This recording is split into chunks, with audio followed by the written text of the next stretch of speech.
Andibulise kone bathandi bezemidlalo eMzantsi Afrika, ingakumbi kone balandeli bebhola elikhulu ke laseMzantsi Afrika.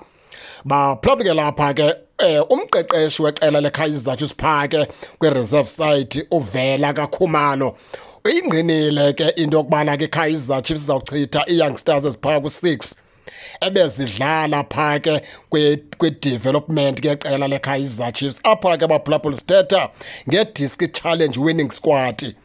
Abafana abancinci bathe bawina pha ileague kwi-disc challenge pha kwisizini epheleyo, aba bebegqiba betha pha iSundowns ngo-2-0 apha kwi-disc challenge.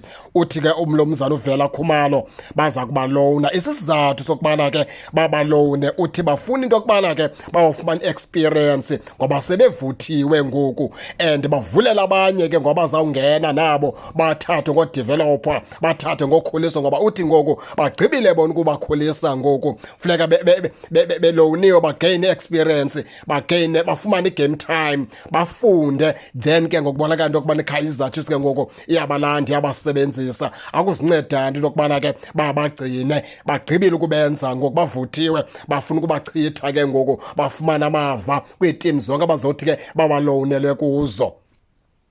Uthi uvela kaKhumalo le nto ke izawunceda kakhulu into yokubana ke bakwazi ukugruma aba bazayo ngoba bazawuqala ke ngoku kwiminyaka kuba kwii-players ezizalwe phaa ngo-2008 bazaqala lapho ukugruma futhi baqhubeleke benze ke ngoku abanye abantwana bazoqhubeleka ne-disc challenge. Utsho ke phaa umlomzana uvela kaKhumalo ezintwana ke zibe zabizwa ke lapho baphulaphula ke kuqalwe ngoNaledi Hlongwane kunye noThulani Mabaso.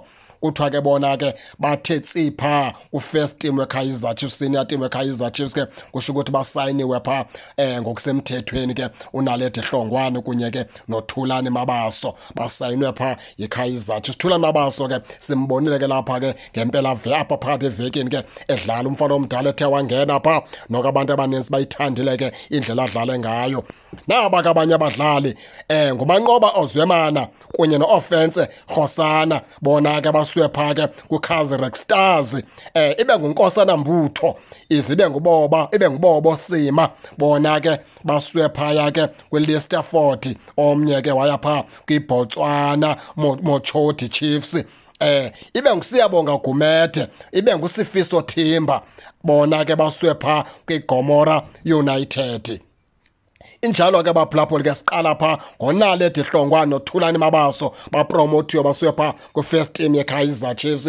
uManqoba Ozwemana, u-offense Khosana bakwiKaizer Stars. uNkosana Mbutho kunye noBobo Sima basuke phaa kuLeicester Fort City. Omnye wabheka phaa kuBotswana Mochoti Chiefs. uSiyabonga Gumede noSifiso Thimba basuke phaa kwiGomora United.